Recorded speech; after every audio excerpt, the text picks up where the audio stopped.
Let's talk about the first cutscene of Yakuza 6. Yakuza uses a lot of textbook approaches, a lot of textbook techniques for dialogue, cinematography, and editing. I think that's great. It shows that you can put together foundational techniques into a compelling whole. There's no secret deep knowledge. There's no need to try and inject as much nuance as possible. It's all a matter of knowing what you want to say, knowing how you want to say it, and knowing how long you plan to take.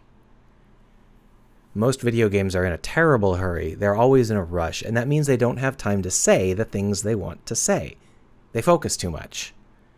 And similarly, they don't have time to assemble the shots properly because they're just in too much of a hurry.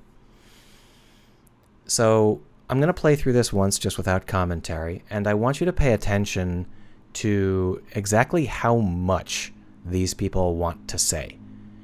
Every single shot is saying something else. Every single piece of dialogue is saying something else. They're trying to establish the world, and there's no wasted shots. You can almost imagine them deciding, like sitting down on a whiteboard and saying, what are all the things we want to say in this cutscene? This. Okay, well, what shots would say those things? Put them in an order. Let's go. Try and get a feel for that as it unfolds. And understand that the time they take to do that is important. It takes time to say things. Let's take a listen.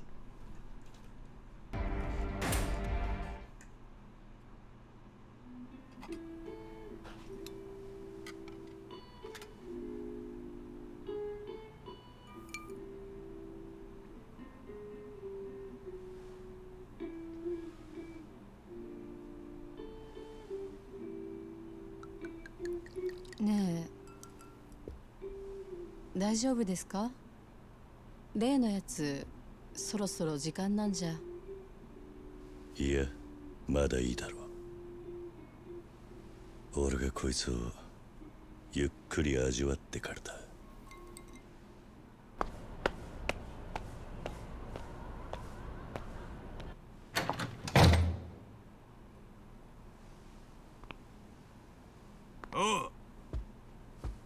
表出や桐生。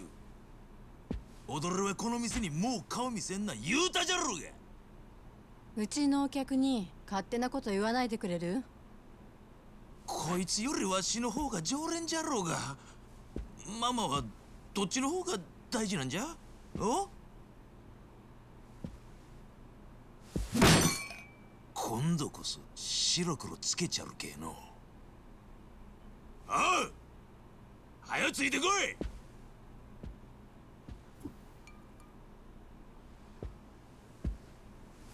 なんすかしとんじゃ。ちょっと南雲くん。あ、いや、また後で弁償するけんの。ごめんってキヨちゃん。すぐに戻る。かばちたれが二度とここに顔出せないようにしちゃるわ。また後で来るけの。ほいじゃ。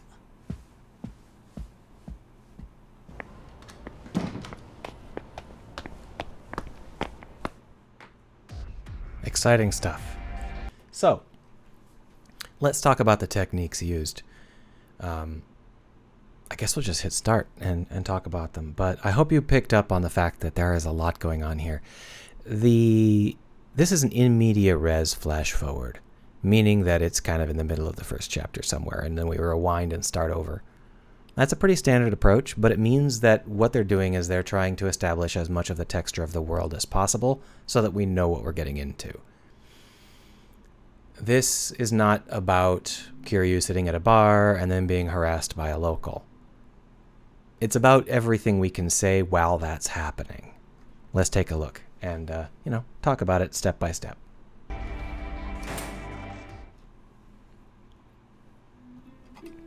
I love this opening little establishing shot.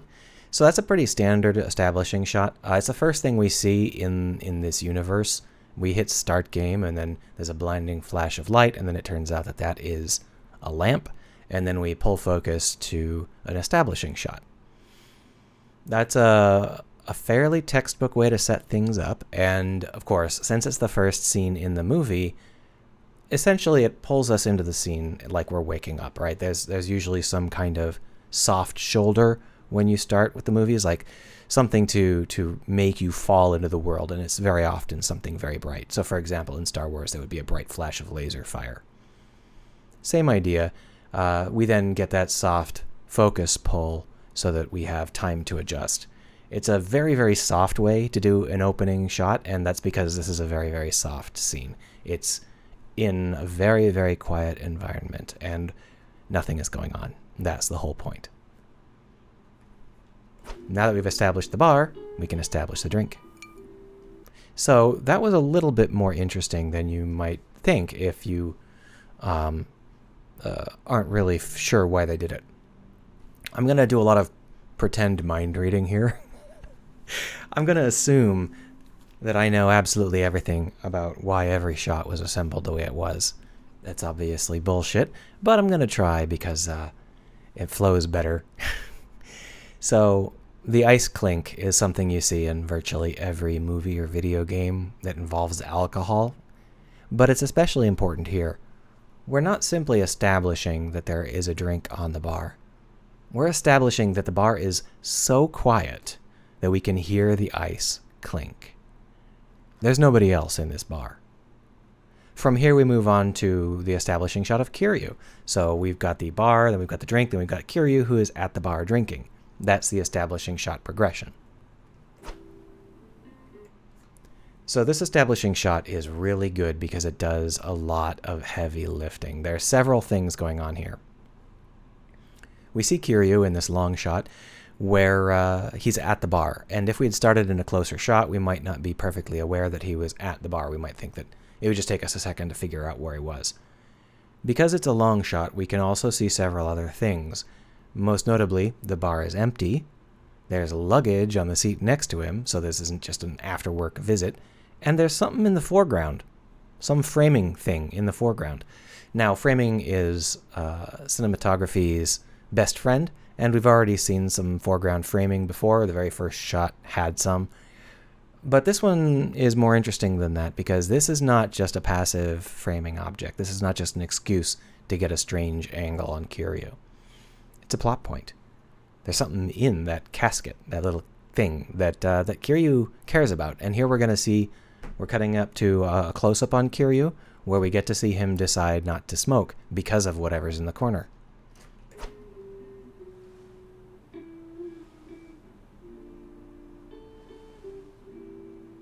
Great, I loved it. So every single shot so far has had something to say, and most of them have been establishing shots because we're just getting started, but now we're getting into the parts where the things they have to say are world building. And that starts with Kiryu's decision not to smoke because of something in the corner. Clearly there's some sort of consideration here that we're not aware of. We don't really know what's going on yet. But from here, there's a lot of dialogue. How you handle dialogue is... some people consider it very difficult to actually shoot dialogue, right? You can write the dialogue. That's one thing. But then how do you shoot the dialogue, right? So I want you to pay attention to both the dialogue that's being said and how it's being shot. There are two basic conflicting priorities in this particular dialogue sequence when it comes to shot composition. The first is the standard dynamic, the standard of showing someone's face so we know who's talking, and then going to two shots. There's a lot of two-shot reverse shot stuff going on here. It's very, very typical. It works great. But there is a competing concern. Kazuma Kiryu is the main character. And therefore, we want to put him dead center, dominating the scene as much as possible. And that usually trumps any attempt to do two shots. We'll see what we're talking about in a second here. ねえ大丈夫ですか So if you're not aware, this is a two-shot, 例のやつ just two people on the screen. そろそろ時間なんじゃ I am Kazuma Kiryu. I am in the center of the screen because I am the player character. And here I am looking badass. The shot is just framed so that we can see him drinking. いや、まだいいだろう。俺がこいつをゆっくり味わってからだ。 This shot's a little bit weird. So the standard idea here is that if you're building a mood, like say you're in a quiet bar enjoying a soft drink and putting off whatever the world has to there's something bothering him, but he's putting it off, right? Normally speaking, you would want to shatter that with one big impact. It doesn't make a lot of sense to cut to outside. Let me show you what I mean here. He stalks up, and then this part is where you'd normally start. Bang. That's what normally would happen. You'd shatter the silence by having that door ripped open. And that would give you a lot of impact. It would pay off the silence of the bar much stronger than cutting to an outside shot and then doing that. But there's a reason. Once again, I'm reading their minds. There's a reason why they did this. The reason is because it's a video game. Now, let me explain. Normally speaking, you would use a window for this. Let me tell you exactly why. Watch this hesitation. See that? And then he stalks in acting all tough. Now, if that was the first thing we saw of Nagumo, the goon, if that was the first thing we saw of him, we wouldn't really know what to think. Why is he so nervous about coming into this bar? Is he worried about Kiryu? What's going on? We have to show Nagumo being aggressive before he slams open the door so that we know that he's an aggressive person. And there's something about this bar in particular that's got him worried. To do that, showing him stomping forward is a great choice. Normally, you would do it through a window, so you wouldn't break the ambiance of the bar by cutting to outside and changing the ambiance. However, there are no windows in this bar, and the reason for that is because the bars don't ever have windows in these games. The assets inside the bar are too heavy, they're too expensive and lush, so they don't want to load the outside world and the bar at the same time. So none of the bars have windows. Because of that, they can't show him stalking past a window. Therefore, they show an exterior shot of it. They try and pay this off later, we'll see that, but I think it was just something they had to work around, and that's what happens a lot, right? That's making stuff. You always run into something you didn't expect and have to compromise a little bit. But the impact of him coming in was pretty badly damaged by the fact that we had to cut outside to show him doing it. Yeah, it's okay though. Now, notice that he says our name. In this part, we're establishing that he is not here for the first time. He's not just upset at us for the first time. This is something that's been going on for a while with him and us, and he knows who we are. So that means that this is an in media res flash forward. There's something in the past, and we're probably going to go back and play through it. We don't know what it is yet. But I want you to pay attention to the conversation flow here. There's never a conversation between these three people. There's only ever conversations between two of them. Each of them has a different conversation. There's three conversations going on, and they do not overlap. I say conversations, but I don't believe Kiryu ever says anything to Nagumo. I think he's just being a badass. We will see here. We got a 3-shot here, but it quickly moves to 2 shots when possible. This allows us to get a much better close-up of the people involved's face. Now here's where a conversation between Yukari. Is it Yukari? I think it's Yukari. The mama behind the bar. That's what they call her. They call her a mama. Her conversation with Nagumo is beginning here, and it is a really fun one. So she's the proprietor of a bar, and in storms a big-ass Yakuza dude, yelling at another big-ass Yakuza dude, starting shit. What do? Do you say, hey, come on?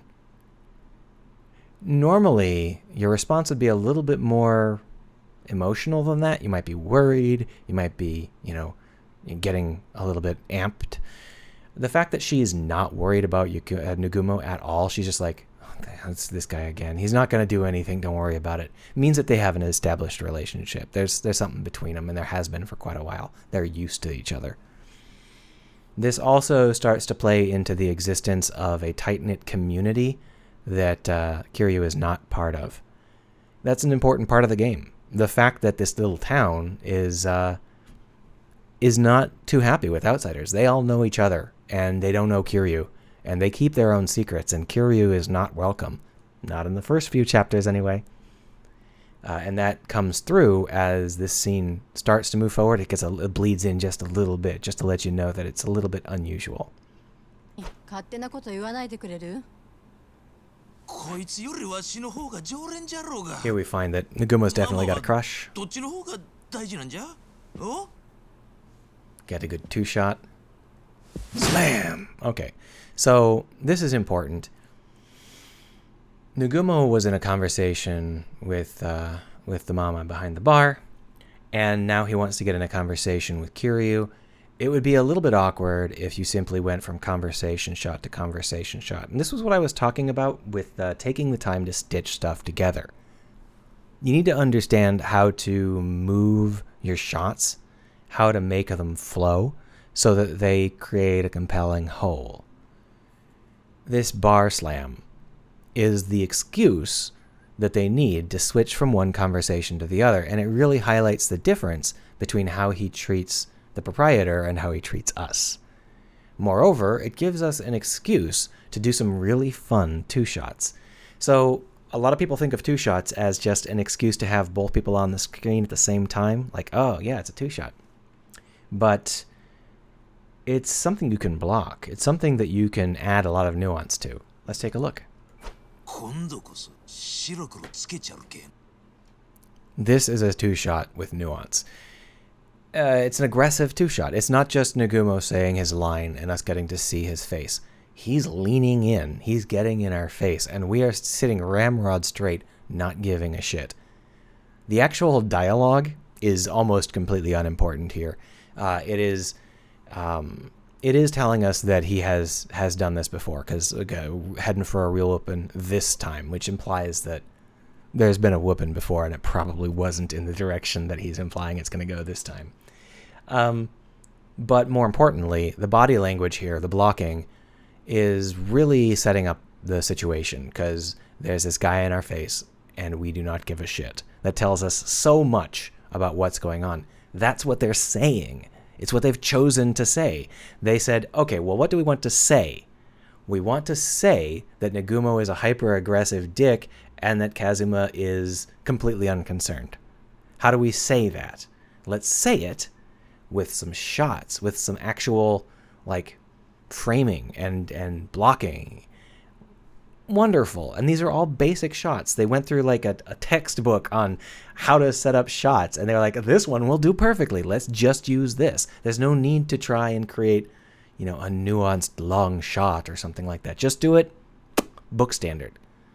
Assemble the book standard stuff according to what you actually want to say, and you get a marvelous amount of dialogue. You get a marvelous amount of stuff that you're saying, and it comes off as nuanced because you're trying to say something with it. It's not just there to be there.